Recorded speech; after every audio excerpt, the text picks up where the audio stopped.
এখন মাননীয় সদস্য জনাব সিদ্দিকুর রহমান পাটোয়ারি এটি সম্পূর্ণ প্রশ্ন করতে পারেন।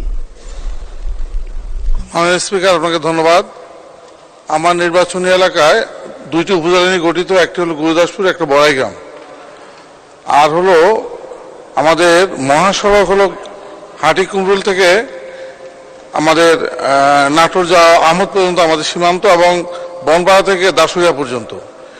এই এলাকায় রাস্তা সংলগ্ন কোনো হাসপাতাল নেই, এবং আমাদের আগের সংসদের আমাদের মাননীয় সংসদ সদস্য জনাব আব্দুল কুদ্দুস এমপি মহোদয় একটি হসপিটাল বনপাড়া প্রাণকেন্দ্রে স্থাপনের জন্য প্রস্তাব করেছিলেন, এবং তার জন্য জায়গা হুকুম দখলেরও প্রক্রিয়া শুরু হয়েছিল, কিন্তু অদ্যাবধি সেই কার্যক্রম কোনো অগ্রগতি নেই।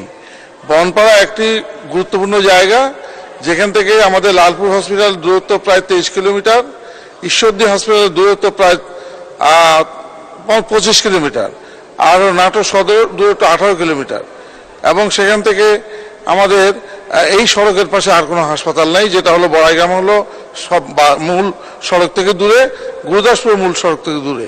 সেই জন্য বনপাড়ার গুরুত্ব অপরিসীম বিবেচনায় এখানে একটি স্বাস্থ্যকেন্দ্র খুবই প্রয়োজন। এই বিষয়ে পূর্ববর্তী সময়ে যে সিদ্ধান্ত হয়েছিল সেটার কার্যক্রম কতটুকু অগ্রগতি হয়েছে, সেটাই আমার প্রশ্ন মাননীয় মন্ত্রী মহোদয়ের কাছে। আবার যে দ্বিতীয় একটি প্রশ্ন আমি করতে চাই, সেটি হলো আমাদের বড়াইগ্রাম হাসপাতাল 50 বেডে উন্নীত হয়েছে, আমাদের সাবেক স্বাস্থ্যমন্ত্রী নাসিম ভাই উদ্বোধন করেছিলেন, কিন্তু অদ্যাবধি 50 বেডের হসপিটালে কোনো জনবল নেই, এবং প্রকৃতপক্ষে সেখানে ওটি চালু আছে। প্রতি সপ্তাহে প্রায় 8টা-10টা করে সিজার সহ অন্যান্য অপারেশন হয়, কিন্তু এই সংকীর্ণ জনবল নিয়ে এত গুরুত্বপূর্ণ একটি কার্যক্রম চালানো খুব কঠিন। ইতিপূর্বে রাজশাহী বিভাগের মধ্যে ওই হসপিটালটি স্বাস্থ্যসেবায় কিন্তু তার অ্যাওয়ার্ড পেয়েছিল, বড়াইগ্রাম হসপিটাল। তা আমার কথা যে এই জনবল কত দ্রুত এখানে দেওয়া হবে, এবং সেখানে আউটসোর্সিং এর মাধ্যমে যে লোকগুলোকে দেওয়া হচ্ছে সেগুলো নিয়ন্ত্রণ করে কন্ট্রাক্টর। আমাদের স্বাস্থ্য সেবা অধিদপ্তরের যে কর্মকর্তারা রয়েছে তারা কিন্তু তাদের নিয়ন্ত্রক নয়, তারা বেতন পায় সামান্য 5,000 টাকা, সরকারি তো অনেক বেশি।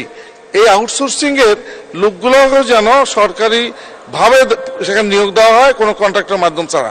এই জন্য মাননীয় মন্ত্রীর কাছে আমার প্রশ্ন যে এই সমস্যাগুলা কবে নাগাদ সমাধান হবে, তাহলে আমাদের স্বাস্থ্যসেবা উন্নত হবে এবং আমাদের বনপাড়া কেন্দ্রিক যে জটিলতা সেটা দূর হবে। ধন্যবাদ মাননীয় মন্ত্রী। মাননীয় সংসদ সদস্যের বিষয়টি আমি অবগত নই, আমি পরীক্ষা নিরীক্ষা করিয়া বিষয়টির ব্যবস্থা নিব। ধন্যবাদ মাননীয় স্পিকার।